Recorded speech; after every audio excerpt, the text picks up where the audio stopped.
Amém? Mateus capítulo 3. Nós vamos ler a partir do versículo 13. Mateus capítulo 3, versículo 13. Diz assim: Então Jesus veio da Galileia ao Jordão para ser batizado por João. Mas João se recusava, justificando: Sou eu quem precisa ser batizado por ti, e tu vens a mim. Jesus, entretanto, declarou: Deixe assim por enquanto, pois assim convém que façamos, para cumprir toda a justiça. E João concordou. E sendo Jesus batizado, saiu logo da água, e eis que se abriram os céus, e viu o Espírito de Deus descendo como pomba e vindo sobre ele. Em seguida, uma voz do céu disse: Este é o meu Filho amado, em quem muito me agrado. Muito interessante, Jesus diz para João Batista: Pois assim convém que façamos, para que toda a justiça seja cumprida.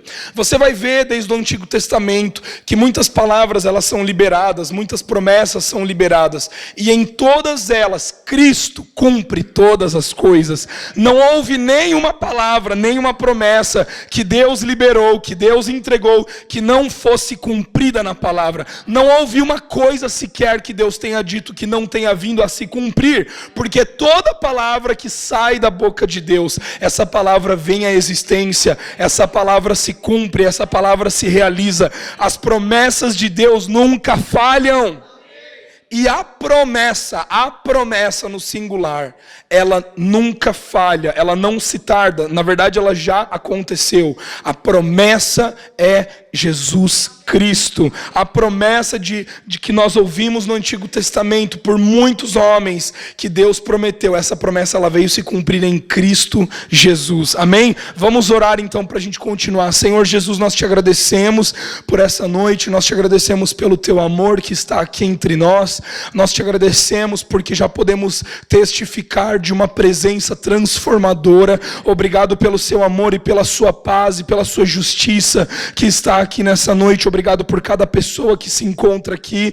Obrigado porque nós não sairemos os mesmos após termos encontrado com Jesus Cristo. Obrigado, Deus, porque a tua palavra ela é viva, ela é eficaz e ela tem o poder de gerar no nosso coração aquilo que as pessoas não têm o poder de fazer, aquilo que nós não temos o poder de fazer com a nossa própria força. Deus, a tua palavra é a semente, a boa semente que frutifica, que gera frutos, que constrói o nosso interior. Obrigado, Deus, porque a nossa vida não está fundamentada sobre a areia, mas a nossa vida está fundamentada sobre a rocha, que é Cristo Jesus. Obrigado, Deus, porque a tua palavra não falha. Obrigado porque nós podemos colocar a nossa confiança em alguém que nunca nos decepciona. E Deus, nós já te agradecemos pelas pessoas que saíram deste lugar livres do pecado, saíram livres da acusação, saíram livres da condenação, pessoas que saíram daqui completamente transformadas pela tua verdade. Que essa seja uma noite marcante para todos nós, em nome de Jesus, amém. Amém, querido? Para que toda promessa se cumpra, para que todo acordo se cumpra, você precisa ter uma palavra, certo ou errado? Agora, para você testificar de uma palavra que seja real, você precisa que aquela pessoa que está te dando acordo ou que está te fazendo a promessa materialize aquilo que ela está te dizendo. É ou não é? Imagina comigo você chegar numa nutricionista, ou vamos falar melhor, talvez até mesmo um personal trainer, né? E você chega lá para ele e o objetivo de você ir até essa pessoa é que a sua vida seja transformada, que você, né, perca ali uns quilinhos, né, como é o meu desejo, como, né, que você entre num shape, que faça um tanquinho na sua barriga. Só que daí quando você chega ali, o cara tá com um McDonald's na sua frente, com uma coca de 1 litro, e ele tá em grau de obesidade mórbida já. E ele está ali na sua frente sentado, e você chega, me dê umas dicas de como que eu posso perder peso, e ele começa a te falar: para de comer isso, para de comer aquilo, faz esse exercício, faz aquilo outro. E eu começasse a ouvir esse cara, eu ia falar: tá, o que você está me falando aí? Dá aqui esse Big Mac, dá aqui essa coca, né? Porque você não tem direito de falar isso que você está falando para mim, porque olha você aí. Como que você é nutricionista, não tem direito de falar o que você está falando. Como que você é personal, não tem direito de falar o que você está falando. Por quê? Porque não está se materializando em você. Ou, por exemplo, vamos dar o exemplo de um professor. Você chega numa sala de aula e você quer aprender ali matemática e física. E esse professor começa a te ensinar, ele começa a fazer no quadro negro várias fórmulas, você começa a aprender o quadrado e isso e aquilo. Daí, de repente, você fala assim, tá, professor, você pode ler aqui esse livro? Eu achei essa citação tão interessante. Daí ele fala, não posso. Ah, por que não? Porque eu sou analfabeto, não sei ler. Pô, peraí, como que você está me ensinando se você nem lê sabe? Como que você pode ser professor se nem lê você sabe? Não é materializado em você aquilo que você está ensinando. Ou vamos para o último caso. Aquela pessoa, né, que você chega para aquele coaching financeiro. Né? A pessoa, ela cuida das finanças, ela cuida da sua vida financeira. E você vai lá e daí você entrega o seu dinheiro. Você fala, não, eu tenho aqui essas economias. Olha, eu estou com dívida nisso, naquilo. Eu preciso melhorar a minha vida. Eu preciso ajustar a minha vida financeira. E daí ela vai lá e te dá várias dicas. Não, investe seu dinheiro aqui, dá tanto dinheiro para esse banco, faz isso, faz aquilo, para de gastar nisso, para de gastar naquilo. E daí você, não, beleza, agora minha vida vai mudar. Você saiu do coaching financeiro, você encontrou, né, o Andrei. E aí, Andrei, beleza e tal. Aí, o que você está fazendo? Então, acabei de sair do coaching financeiro e você começa a contar dele. Peraí, você falou com aquela pessoa lá, mas aquela pessoa está devendo 500 mil reais. Aquela pessoa está toda amarrada em dívida. Você já viu o carro que aquela pessoa tem? Você já viu a casa que aquela pessoa tem? Como que você está tomando um conselho financeiro de quem tem dívida? E daí você fala, putz, já era. Alguém aqui entregaria o seu dinheiro, entregaria o seu corpo, entregaria o seu intelecto para uma pessoa que não materializa aquilo que você está buscando como resultado? Alguém aqui em sã consciência faria isso? Não. Então nós podemos concluir que você só pode ser influência quando você não está em dívida. Você só pode influenciar outras pessoas quando você não tem mais dívida. Agora, quando se tem dívida, a sua dívida, ela te priva de ser tudo aquilo que você pode ser. De refletir tudo aquilo que você pode refletir. Quantos aqui já ouviram aquele ditado? Promessa é... Por que promessa é dívida? Porque quando você promete a alguém, eu cheguei e falei assim, Rafa, eu estarei amanhã no Café Paris às 8 horas da noite para a gente conversar. Eu prometi para ele, é uma dívida que eu tenho que cumprir. Eu dei a minha palavra. Quando envolve a palavra, quando envolve o acordo e envolve a promessa, você gera aí uma dívida. Então nós precisamos entender que na lei, antes da lei acontecer, Deus, ele deu uma promessa para o homem. Lembra lá de Abraão? Quantos lembram de Abraão? Se você não sabia, Abraão vem antes da lei. A lei começa em Moisés. Então, o Antigo Testamento não é inteiro lei. Se você não sabia disso, estou te dizendo agora. A lei, ela vem a partir de Moisés. Então, em Abraão, antes da lei, Deus, ele dá uma promessa a Abraão. Ele diz, eu farei, eu te darei, eu te constituirei. Então, a promessa veio a Abraão. Só que, por que a lei foi instituída? Muitas pessoas acham que a lei é ruim. Gente, a lei é ruim? Não. A lei é má? Não. Por quê? Porque a lei foi dada por Deus. A lei foi produzida por Deus. Agora, por que a lei foi instituída? Porque em Moisés, o povo, eles não quiseram se relacionar com Deus. Deus sempre quis se relacionar com o homem. O plano de Deus sempre foi o relacionamento. Mas quando o povo de Israel chegou ali na montanha, né, que estava pegando fogo com aquela nuvens tenebrosas, né, aquela presença, né, manifestada naturalmente. Lembra? Quantos se lembram dessa passagem? Êxodo capítulo 33. Quando o povo de Israel está com Moisés e Deus começa a falar através daquelas nuvens reluzentes, através do trovão. E o que acontece? A Bíblia nos ensina que o povo ficou com medo. E por causa do medo do povo, eles disseram assim para Moisés, Moisés, qual foi o homem que já ouviu a Deus, que já se relacionou com Deus e não morreu? Então, nós escolhemos ficar aqui. Você vai, suba ao monte, fale com Deus, volte e nos diga todas as coisas que Ele quer que nós façamos. Então o homem escolheu um mediador. Deus nunca quis um mediador, porque Deus queria ter a intimidade com o homem. E foi por isso que a lei veio. A lei veio para quê? Para mostrar ao homem a necessidade que ele tinha de alcançar Deus, a necessidade que ele tinha de Deus. Então a lei veio como uma série de ordenanças para provar para o homem que seria impossível o homem cumprir essas leis. E a gente chegou à irrefutável conclusão de que nenhum ser humano é capaz de cumprir a lei. A Bíblia nos ensina que não há nenhum justo sequer, não há ninguém que sobrou na terra capaz de cumprir os mandamentos da lei. E foi por isso que Jesus veio para a terra, 100% homem, 100% Deus. Por quê? Porque na graça, Jesus ele vem, e o que ele faz? Ele cumpre a lei, para que nós pudéssemos receber a promessa. Para que eu e você tivéssemos acesso à promessa, ele precisou cumprir a lei.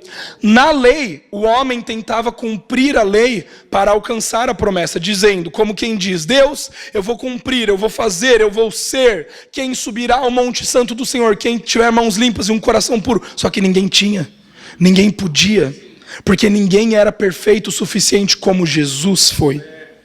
Então Jesus precisou vir, morrer pelos nossos pecados, para que eu e você pudéssemos ter o acesso à promessa. Novamente, quem é a promessa? Quem é a promessa? Jesus é a promessa. Cristo é a promessa. Por quê?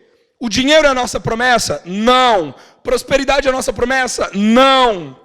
Ruas de ouro são as nossas promessas? Não. Uma nações de filhos e filhas? Não. A nossa promessa é em Cristo. Só que porque todas as coisas estão em Cristo, foram feitas para Ele, por meio dEle, por Ele são todas as coisas, tudo converge em Cristo.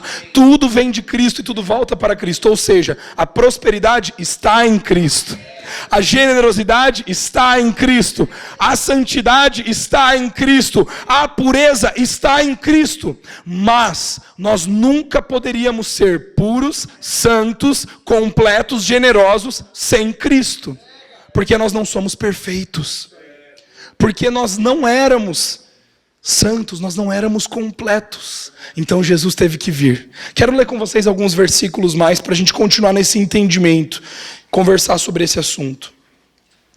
Então, queridos, a promessa é dívida. Por isso que está dizendo em Colossenses, capítulo 2, versículo 13 e 14. Olha o que diz Colossenses. A gente pode projetar aqui. Capítulo 2, versículo 13. Quando vocês estavam mortos em pecados e na incircuncisão da sua carne, Deus os vivificou. Repita comigo, vivificou. Com Cristo, Ele nos perdoou de todas as transgressões. Versículo 14. E cancelou, repita comigo, e cancelou a escrita de dívida que consistia em ordenanças e que nos era contrária. Ele a removeu pregando na cruz do Calvário. Você precisa entender uma coisa, que a morte de Cristo na cruz, ela foi, o objetivo dela, o motivo da morte de Cristo, do sangue derramado, foi para o perdão dos nossos pecados. Para que eu e você fôssemos perdoados, para que eu e você fôssemos salvos. Mas Jesus não parou por aí. Jesus ressuscitou. Repita comigo, ressuscitou. E a ressurreição de Jesus, sabe o que significa? Significa justificação. Repita comigo, justificação. Fale assim, eu sou justificado pelo sangue de Cristo. Então Jesus me justificou. Agora, o que significa justificação? A justificação significa a herança. Significa a dívida foi paga, preço pelos meus pecados. E a ressurreição significa a minha herança, a minha vida abundante. Tudo aquilo que Cristo tem, eu tenho direito. Porque agora eu me tornei um filho. Antes eu era um escravo, antes eu era um servo, mas agora em Cristo Jesus eu me tornei herança. Quantos aqui se lembram daquela música muito antiga? Tudo que Jesus conquistou na cruz é direito nosso, é nossa herança, é direito nosso. Só que sabe de uma coisa? Muitos de nós temos vivido apenas com o preço pago pelos nossos pecados. Muitos de nós temos nos contentado com essa verdade. Muitos de nós temos nos contentado com, eu diria, 10% do que significa o Calvário. Muitos de nós temos vivido dessa forma. Ah não, Jesus pagou por mim, eu já estou salvo. O sangue de Cristo vertido na cruz pagou a minha dívida. E agora eu não tenho mais que fazer. Agora eu não tenho mais que provar. Agora eu sou aceito pelo Pai. A graça de Deus me é suficiente. Ela me aceita, ela me puxa, ela me traz, ela me ama. Amém? Legal, isso é muito bom. Mas Jesus não parou por aí. Ele ressuscitou. Para que nós fôssemos uma nova geração de filhos, de irmãos. Queridos, quando Jesus restaura o título de filho, sabe o que ele te dá? Ele te dá o título de justificado. E você sabe o que significa justificado? É você estar em paz com Deus. Você se torna um com Deus. Você olha para você e você não tem mais complexo de inferioridade. Sabe o que é uma pessoa justificada? É uma pessoa que está diante de Deus e se apresenta sem complexo de inferioridade. Deixa eu te fazer uma pergunta. Imagina que hoje aqui, esses dias eu fui ministrar no Rio Grande do Sul, ali em Caxias, e no meu avião no avião que eu peguei estava Ronaldinho Gaúcho. E é muito engraçado como que as pessoas se comportam quando existe alguma pessoa que é um influencer ou alguma celebridade. Eu não sei você, né? Mas digamos aqui que essa pluma é o Ronaldinho Gaúcho. Então, você até dá um espaço. Fala, ô, passa, né? Tipo assim, ele vai passar, você não precisa, tipo assim, você até dá um espaço, né? Para não encostar. E é muito engraçado, a gente chegou ali, pousou o avião, a gente desceu, e é muito engraçado reparar o comportamento das pessoas, aquela multidão em volta, as pessoas assim, né, tipo assim, dando um espaço assim, né, fazendo algumas assim, querendo abraçar, tirar selfie, mas até o selfie assim, tipo assim, não é aquele, né, abraço assim, né, mas existe um respeito para com a pessoa. E eu fiquei pensando sobre isso. Imagina comigo se hoje entrasse por essa porta ele, o Ronaldinho Gaúcho. Ou pensa comigo se talvez entrasse por essa porta. Quem aí que a gente poderia dizer que tem mais fama? Quem? A Ivete Sangalo. Foi a André que falou. Quem? A Beyoncé. Imagina se entrasse a Beyoncé. Tá virando internacional o negócio. Imagina se a Beyoncé entrasse por essa porta. Eu fico imaginando como seria a nossa reação a ela. Você está entendendo? Tipo assim, como seria a sua reação a Beyoncé? O que você faria? Agora, vamos pensar um pouquinho mais além. Imagina comigo a rainha da Inglaterra. Tipo assim, eu não sei se você já alguma vez teve alguma aula de etiqueta, como se portar diante de uma nobreza, né, de alguém real. Mas eu imagino que muitos de nós faria assim, sei lá, ia ir um pouquinho para trás, não é verdade?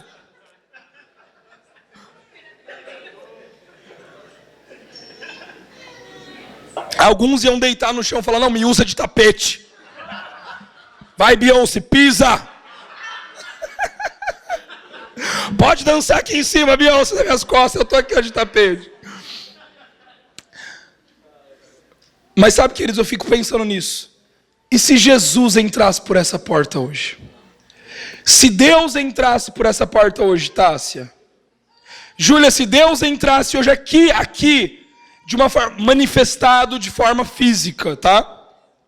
E ele começasse a andar aqui por esse corredor, como você se comportaria? Talvez alguns de nós, imediatamente, fariam assim, né? Talvez alguns aqui não conseguiriam olhar nos olhos e iriam abaixar a cabeça. Talvez alguns aqui iriam, sei lá, se jogar no chão como tapete. Não sei qual seria a sua reação.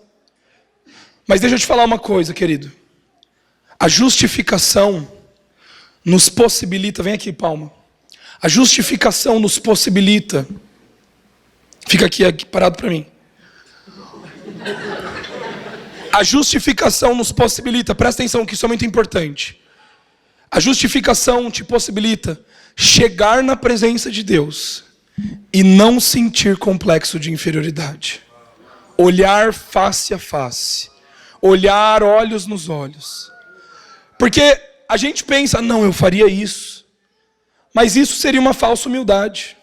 Isso seria você desconhecer quem você é. Isso seria você não saber, obrigado, Palma, qual é a tua identidade em Cristo. Porque aquelas pessoas que ainda se enxergam como pecadoras não conseguem olhar nos olhos de Deus. Isso é muito forte. Mas Deus, Ele quer olhar face a face. Às vezes a gente canta isso, face a face, só que a gente acha que um face a face é, não, eu vou estar lá no chão. Não, Ele quer olhar nos teus olhos. Ele quer te pegar no colo. Agora, quem tem complexo de inferioridade não consegue ficar perto de uma pessoa. Deixa eu te falar uma coisa.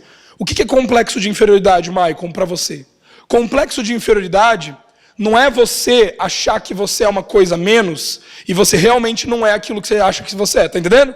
Tipo assim, Lucas, quero cantar no louvor. Não, porque eu sei cantar. A pessoa chega aqui, nossa, sai pra lá. Tipo assim, você não canta, tá? E daí você chegar para alguém e falar assim, não me põe para cantar não porque eu não sei cantar. Isso não é complexo de inferioridade. Por quê? Você é um cantor? Você sabe cantar? Então não é complexo de inferioridade. Sabe o que é complexo de inferioridade? É quando você tem uma identidade, por exemplo, você estudou medicina por vários anos, passou no vestibular, fez a residência, fez todos os cursos e você chegou no dia da cirurgia, você é um cirurgião geral, você está lá para fazer a cirurgia, de repente te chamam, você pode fazer a cirurgia no coração do fulano de tal? Não, chama outro, não, eu não sou tão bom assim, eu não sou tão bom o suficiente, vê se qualquer doutor está à disposição, se não tiver, você me chama. Isso é complexo de inferioridade. É você não saber quem realmente você é. E sabe por que tem muitos filhos vivendo como escravos? Sabe por que tem muitos cristãos vivendo na lama do pecado, comendo das alfarrobas? Por que existem muitos cristãos que estão uma só carne com o pecado? Porque não sabem quem são. Não conhecem a sua identidade como filhos. Porque quando você conhece a graça, você não volta para o pecado. Quando você realmente vê Jesus, você não volta para um lugar de miséria da onde você foi tirado. A dívida foi paga. O preço pelos nossos pecados é bom, mas quão bom é quando você conhece a tua herança, quando você conhece quem você é. Por quê? Porque você não é mais um escravo. Você sabe quem você é, você tem postura de filho, você tem postura de rei e você passa a reinar e a dominar. Agora, quando você não sabe quem você é dominado e reinam sobre você. Você não tem autoridade. Então a justificação, ela te diz sobre quem você é. E deixa eu te fazer uma pergunta. Quantos aqui estão em Cristo Jesus? Você crê que se você está em Cristo, Cristo está em você?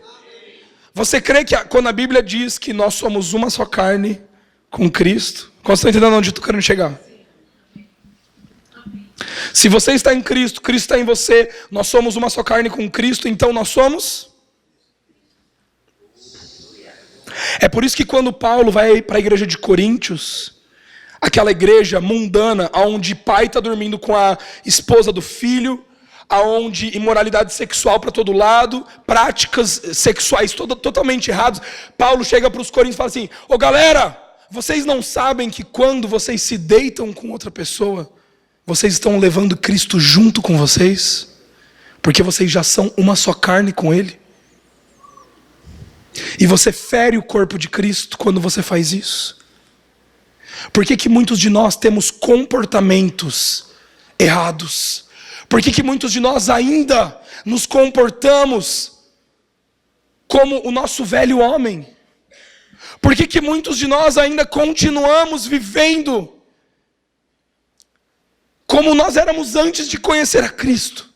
Porque de fato, nós ainda não entendemos que somos justificados por Jesus. Eu quero ler mais uns versículos para a gente continuar nesse entendimento. Vamos comigo. Romanos capítulo 3, versículo 10 e 11. Olha o que diz Romanos capítulo 3, versículo 10 e 11. Como está escrito, não há nenhum justo sequer, não há ninguém que entenda. É muito interessante isso, ele fala, não há nenhum justo, e ele não correlaciona com comportamento, ele correlaciona com entendimento. Ele diz, não há nenhum justo sequer, não há ninguém que entenda.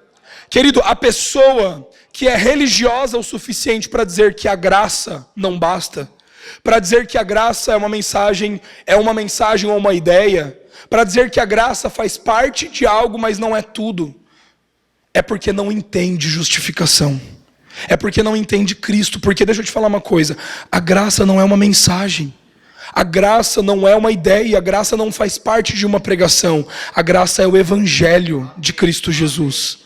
A graça é uma pessoa que é Cristo. Como que você vai pregar uma coisa que não é o evangelho? Muitos estão pregando a Bíblia, poucos o evangelho. Muitos estão crendo na Bíblia, poucos estão crendo no evangelho. Estava até lendo na minha casa esses minutos atrás, antes de vir para o GV, sobre os falsos profetas. E é muito engraçado quando ele diz que os falsos profetas não são aqueles que estão ensinando teologias erradas, disso e daquilo, não. Os falsos profetas, falsos pastores, são aqueles que estão ensinando contra Cristo Jesus. Todo ensinamento que vai contra Jesus Cristo, e Jesus é a graça, contra a plenitude de Cristo, é um falso ensinamento. É um falso profeta. Então, é o contrário. Quantos estão entendendo o que eu estou querendo dizer? É o contrário. Jesus, em Cristo, habitou a plenitude da divindade. Ele é tudo, tudo para Ele, tudo por meio dEle, tudo para Ele.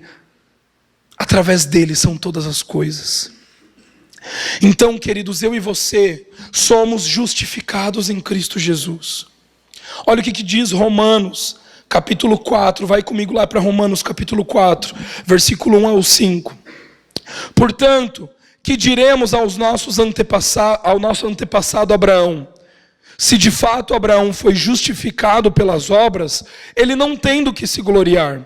Mas não, diante de Deus, que diz a Escritura, Abraão creu em Deus, e isso lhe foi creditado como justiça. Ora, o salário do homem que trabalha é considerado como favor. Não é considerado como favor, mas como dívida.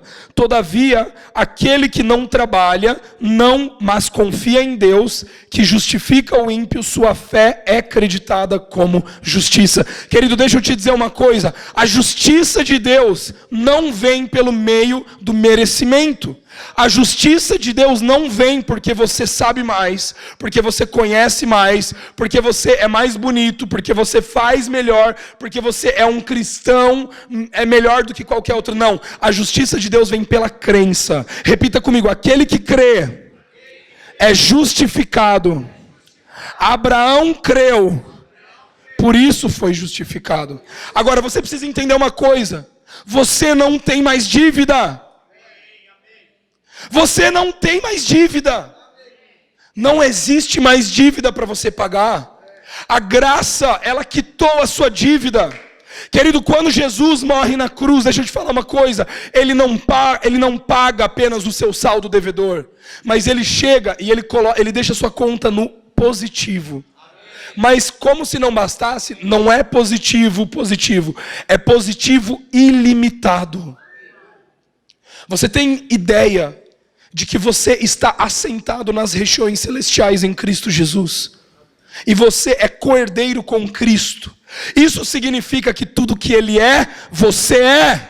Tudo aquilo que Ele tem, você tem. Repita comigo, tudo que Jesus é, eu sou. Tudo que Jesus tem, eu tenho. Você tem falta de dinheiro? Não. Você tem doença? Por quê? Porque Jesus não tem.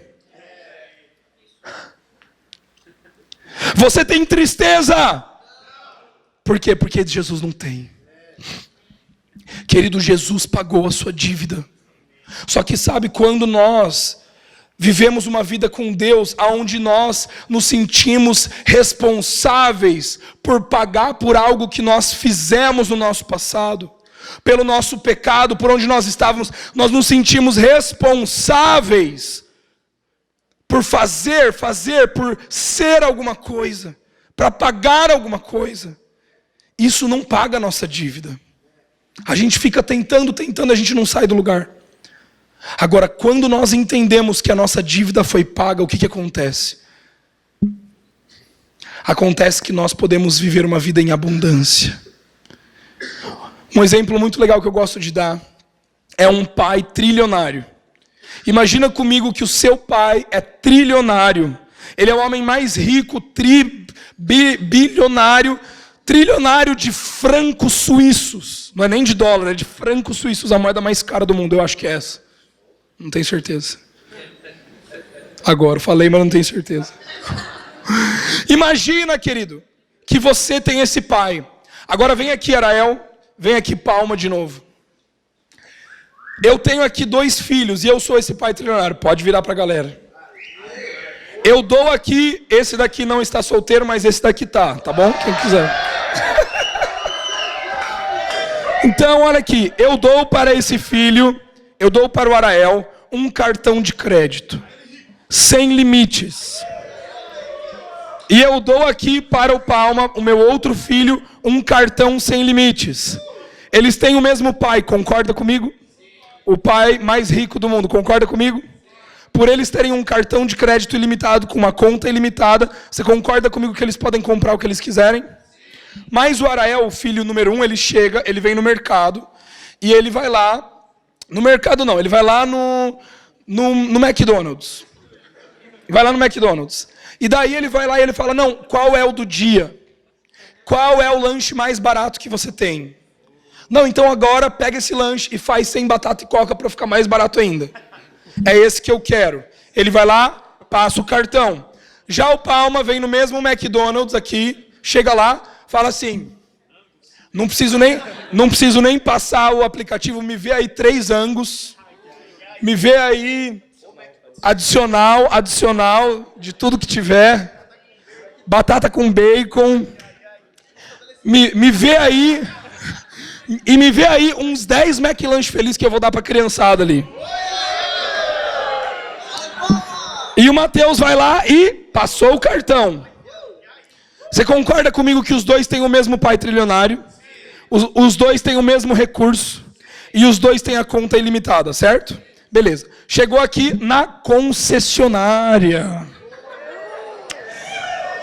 Daí o Arael vem e fala, não, eu vou escolher uma loja de automóveis usada. Chega lá e fala, não, usada, né? Porque eu não vou esbanjar e tal, não sei se tem, né, na conta. Vai que não tem, vai que eu passo o meu cartão. Vai que eu passo o meu cartão e ele bloqueia por não ter limite. Então vamos lá, vamos nessa concessionária.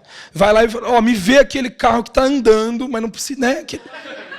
Pode ser esse. Vai lá e passa o cartão. Daí vem aqui o Palma, não no mesmo lugar, né? Porque é uma concessionária diferente. O Palma escolhe a marca mais cara. Qual que é a marca mais cara no Brasil? Porsche. Vai lá no Porsche e fala, qual é o Porsche mais caro que você tem aí? Eles falam assim, não, mas me fala qual que é o teu gosto. Eu falo, meu gosto é o mais caro. Me fala aí qual que é... Eu sou a cara da riqueza. Me fala aí qual que é o carro mais caro que você tem. Né? Eu pago à vista e não precisa de desconto. É o Palma aqui, ó. E ele fala assim, me vê esse Porsche. Daí, o cara vai trazer o carro para ele. Não, põe aí chão de marfim. Pode pôr o chão de marfim. Qual que é o banco de cor mais caro? É o branco? Põe o banco de cor branco. Põe também TV de LED dentro do carro. Pode. Põe tudo. Põe neon, põe tudo que tem direito. Não, rebaixar o carro daí vai estragar, né? Deixa do jeito que tá. O cara pôs tudo. E daí na hora de pagar, o cara falou, você quer fazer em quantas vezes? Eu quero fazer em uma só. Pode passar o cartão. E ele passa o cartão com confiança. Pode sentar. Obrigado. Pessoal, esse exemplo, ele é muito legal, muito engraçado, mas ele ilustra os 2 tipos de cristãos que hoje existem. Os 2 são filhos do mesmo pai. Os 2 possuem um pai ilimitado em todas as coisas. Ilimitado em amor, em paz, em recursos, em tudo. Só que um filho, o Arael, o filho número 1, não tem o entendimento daquilo que o seu pai tem e de quem o seu pai é. Ele não entende que o seu pai é bom e quer dar tudo para os seus filhos. Ele não entende que o cartão de crédito que o pai dele deu para ele é um cartão ilimitado. Ele tem toda a autoridade do mundo que ele quiser para fazer o que ele quiser. Agora, já o segundo filho, Palma, sabe quem ele é, sabe quem o pai é, sabe quanto que tem na conta e sabe que o cartão é ilimitado. E por isso ele vai com ousadia e ele passa e ele faz. A diferença é que hoje nós temos cristãos que verdadeiramente não conhecem a sua identidade. Não conhecem aquilo que Cristo conquistou na cruz. Aquilo que é teu direito, é minha herança, é meu direito. Desconhecem dessa verdade. E por desconhecerem da justificação, sabe o que acontece? Não vivem como filhos. Querido, quando você entende que você é justificado, quando você entende que você não é mais um pecador, sabe qual que foi o grande problema com a vulnerabilidade? Que foi um assunto que entrou na igreja com tudo, que é maravilhoso, mas ao mesmo tempo muito destrutivo. O problema da vulnerabilidade é que nós achamos que nós ainda somos imperfeitos, que nós ainda somos pecadores. Ah não, tá tudo bem, Ian, pode ficar assim, porque você ainda, né, tudo bem, não tem problema. Não tem problema, mesmo. Só que você vai deixar de viver como filho, para viver como escravo, conhecendo um pai tão amoroso, que tem recursos ilimitados. Você vai deixar de usar esse cartão de crédito, para viver uma vida se subjugando ao jugo da lei. Não faz sentido. Não tem coerência. Esses dias eu estava em São Paulo e foi muito legal. A gente estava num curso e de repente uma menina pega o microfone e ela fala: então galera, uma tal de Tainá, nem conheço, lá de São Paulo capital. Ela falou: então galera, eu só quero dizer para vocês que ontem foi o meu último show como cantora sertaneja. E ela falou: sabe, depois de um tempo eu percebi que já não era mais coerente eu usar algumas roupas. Já não era mais coerente eu cantar aquilo que eu estava cantando. Já não era mais coerente eu fazer o que eu fazia, conhecendo quem eu era. Uma cantora muito famosa lá em São Paulo.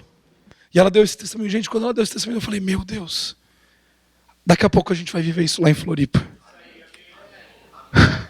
Daqui a pouco nós vamos viver uma geração de filhos maduros que entendem quem são, que vivem como filhos, que vivem como justificados, que prosperam, porque já tem tudo que são em Cristo Jesus.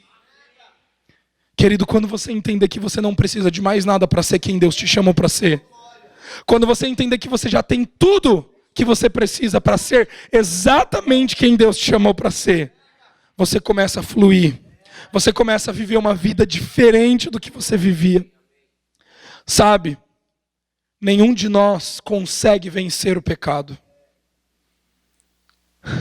mas Cristo consegue, porque Ele consumou na cruz do Calvário. Agora, quem que nós somos?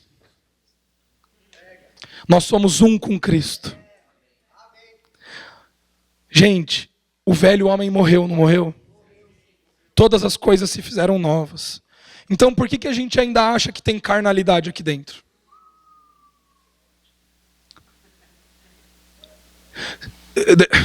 Se o teu velho homem morreu, você se batizou nas águas, não se batizou, talvez nem todos aqui. Mas se o teu velho homem morreu, a tua carne morreu. Então, como que tem carne ainda? E Paulo expressa isso de uma forma muito legal em Romanos. Eu não vou pregar sobre isso hoje, eu vou pregar sobre isso amanhã um pouco, no culto da manhã. Paulo expressa muito bem isso. Vocês, o carnal, tem a mente voltada para as coisas carnais. O espiritual, a mente voltada para as coisas espirituais. Vós, porém, tens a mente de Cristo. Vocês não têm a mente carnal. Vocês não são mais carnais. E Paulo está dizendo isso para os coríntios. A igreja que estava lá pecando um monte. Porque se esqueceram de quem eram. Sabe quando você começa a pecar? Quando você se esquece de quem você realmente é. Sabe quando você começa a maltratar os outros? Quando você esquece quem você realmente é. Sabe quando você se entrega para a imoralidade? Quando você se esquece quem você realmente é. Porque quando você sabe quem você é, você vive como rei. Você vive como sacerdote. Vou continuar lendo.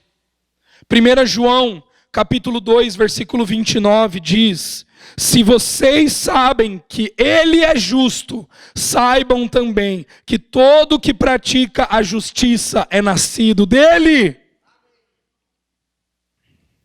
Sabe, queridos, nós precisamos entender que se nós somos nascidos de Deus, a prática da justiça faz parte de nós. A justiça faz parte de nós. Eu não pratico para ser, eu sou, por isso pratico. Eu sou filho, por isso eu me comporto como um. Se eu sou escravo, me comporto como escravo. Agora, se eu me comporto como escravo e eu sou filho, não é coerente. Não tem sentido. Por isso que quando eu sou filho e eu entendo que eu sou filho, o meu comportamento de escravo vai deixando de ser parte de mim. Eu não consigo mais me saciar com aquilo que não é o meu pai. Eu não consigo mais me saciar com aquilo que não é o pão da vida. Porque Cristo é a única coisa que me satisfaz. Jesus é a única coisa que me completa. 2 Coríntios, capítulo 5, versículo 15 e 17. Diz assim: e Ele morreu por todos nós, para que aqueles que vivem já não vivam mais para si mesmos, mas para aquele que por eles morreu e ressuscitou. Presta atenção. De modo que, de agora em diante, a ninguém mais consideremos de ponto de vista humanos. Você sabia que a gente não é mais humano? É por isso que nós não somos mais carnais, porque hoje nós estamos em Cristo Jesus. Querido, você está em Cristo Jesus, você é uma nova criatura, você não é um pecador lutando contra o pecado para ser santo, você já é um santo e por isso você vence o teu pecado. Você já é uma nova criatura, você já possui a nova natureza de Cristo Jesus. Sabe por que você não fica mais depressivo? Porque você é nova criatura. Sabe por que você não fica mais triste? Porque você é nova criatura. Sabe por que não tem falta mais na tua casa? Porque você não é limitado ao dinheiro. Querido, se você é uma pessoa limitada ao dinheiro, se você é uma pessoa que não entende a sua filiação, o seu salário de R$1.500, você estará limitado ao seu salário de R$1.500.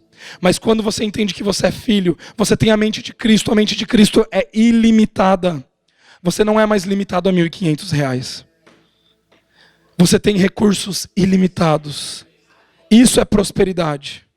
É por isso que nós não damos daquilo que nós temos no natural, mas nós damos daquilo que Ele tem.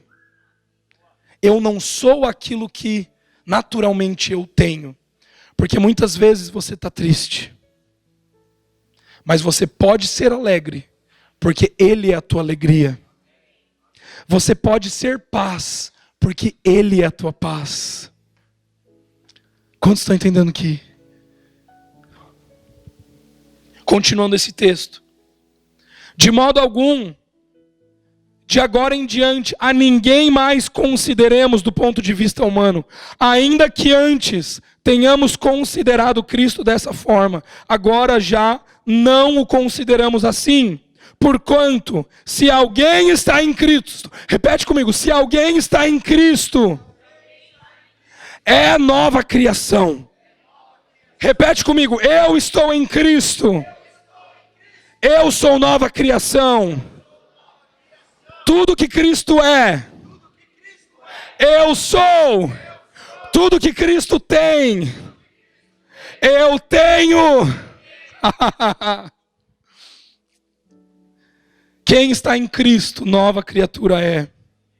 As coisas antigas já se passaram. Eis que tudo se fez novo. Tudo se fez novo. Não existem mais coisas velhas em você. Mas pastor, eu ainda estou pecando. Ainda tenho comportamentos errados. Eu ainda faço coisa errada. Você não é mais. Isso não é você. Esse comportamento não é teu. Esses dias a Paula, para quem não sabe, eu tenho 3 filhos pequenos. Esses dias, gente, tava um estresse lá em casa, um monte de coisa rápido acontecendo. De repente a Paula... Ah! Eu olhei para ela assim, ouvi aquilo que ela falou, continuei fazendo o que eu estava fazendo. E imediatamente no meu coração veio: essa não é você, e por isso eu te perdoo. Por isso eu estou bem. Essa não é a Paula. Essa é a antiga Paula. Você não fica nem ofendido mais. Você não fica ofendido no casamento mais. Não tem espaço para o divórcio. Não tem espaço para briga. Por quê? Se alguém pisa no teu pé, você já pensa assim, você já dá o benefício da dúvida. Não, foi o velho homem, não é quem ele é hoje. Ele deve ter tido um mau dia, ele deve ter esquecido quem ele é. Ô Ariel, você quer que eu te lembre quem você é? Você quer que eu te lembre que você é compassivo, que você é amável, que Cristo está em você? Essa palavra que você deu para Stephanie não é verdadeira, não. Sabe, queridos, por que muitas vezes a gente se comporta como o nosso velho homem? Porque a gente se esquece de quem a gente é. É por isso que a Bíblia nos ensina: traga à memória aquilo que te dá esperança. O que nos dá esperança? Cristo em mim, a esperança da glória. Cristo em mim. O que me dá esperança é saber que eu estou nele e ele está em mim. Nós somos uma só carne. E por isso as coisas velhas se passaram. Não faz parte mais de você. Vira para a pessoa do seu lado e fala assim, ó, shake it off. Não faz mais parte de você. Não faz mais parte de você. Sacude o velho homem. Tira o engano de Satanás. Todas as vezes que vier engano de Satanás, o que você vai fazer? Você vai dizer: eu não acredito nessa mentira. Todas as vezes que o diabo vier dizer: ah, você é salvo, ah, você é santo, não, olha lá o teu comportamento, o que você vai dizer? Não, isso é mentira. Eu sou santo, eu sou puro, eu não preciso mais dessas práticas para determinarem quem eu sou. Eu sou tudo aquilo que ele diz que eu sou.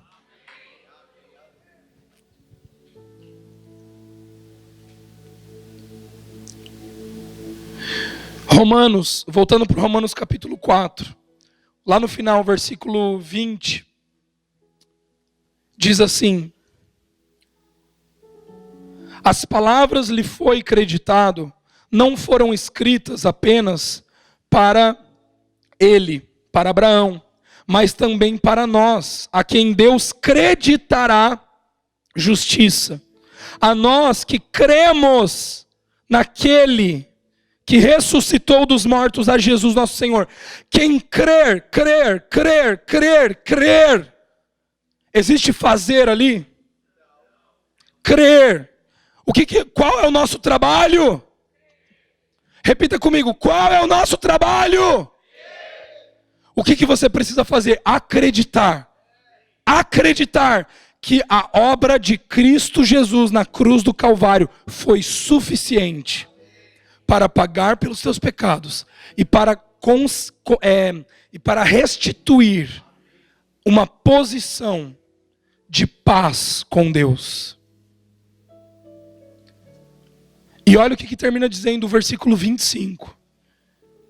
Ele foi entregue à morte por nossos pecados, o que eu acabei de falar anteriormente, e ressuscitado para a nossa justificação. A morte, pecados. Vida, justificação. O preço pelo nosso pecado foi o sangue. O preço para a nossa justificação, a ressurreição. E o que a Bíblia nos diz? Que nós morremos com Cristo e ressuscitamos com Cristo. As duas coisas fazem parte de nós. Nós morremos, batismo nas águas. Nós morremos para o nosso velho homem, deixamos ele, Ou seja, a nossa dívida foi paga, eu não tenho mais nada, mas eu também ressuscitei com Cristo. Tudo que Ele tem, eu tenho, tudo que Ele é, eu sou. A herança é minha, é meu direito. Isso é demais. Isso muda tudo. Sabe por que isso muda tudo? Por que nós não estamos fazendo?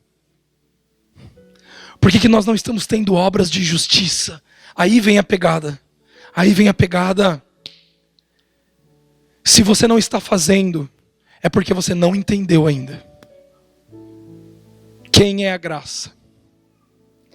Se você não está fazendo, se você não está sendo, se você não está sendo Jesus, se você não está refletindo Jesus, se você não está fazendo as obras que Jesus faria, é porque você ainda não entendeu o que Ele fez na cruz por você. O que Ele fez no túmulo ao ressuscitar por você. Sabe, queridos, a autoridade. A autoridade. Cristo conquistou a autoridade para nós na cruz do Calvário. E eu quero finalizar com isso. 2 Coríntios capítulo 1, versículo 20. 2 Coríntios capítulo 1, versículo 20. Olha o que diz. Vamos ler junto aqui no telão? 1, 2, 3 e... Pois quantas forem as promessas feitas por Deus, tantas tem em Cristo o sim. Por isso, por meio dele, o amém é pronunciado por nós, para a glória de Deus. O que esse versículo quer nos dizer? Pode deixar aqui, não precisa tirar não. Esse versículo quer nos dizer que todas as promessas que Deus liberou a teu respeito, todas as promessas, todas, promessas de vida, promessas de prosperidade, promessas de uma família, promessas de restauração no seu corpo físico, promessas de saúde, promessas de tudo. Promessas de amizade, promessas de uma igreja, promessas de uma vida plena, promessas de alegria, de paz, de justiça, de amor. Todas as promessas, todas elas, você tem em Cristo o sim. Jesus já deu o sim. O que está faltando? O amém. Só que, de quem que é o trabalho do amém? Nosso. Por que as coisas não acontecem nas nossas vidas? Por que as promessas não acontecem nas nossas vidas? Por que nós ainda não estamos fazendo? De Cristo nós já temos o sim.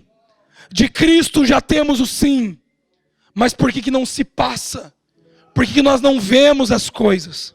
Por quê? Porque não existe concordância com Deus. O que é amém? Amém é você entrar em concordância. O que é fé? Fé é você entrar em concordância com Deus. É você só concordar, você só tem que concordar. Se Deus disse que vai fazer, eu concordo com Ele, eu digo amém. Só que o que a gente tenta fazer? O que Abraão fez? Tentou fazer um filho antes da hora, porque ele estava louco para ver a promessa. É ou não é? Você está entendendo?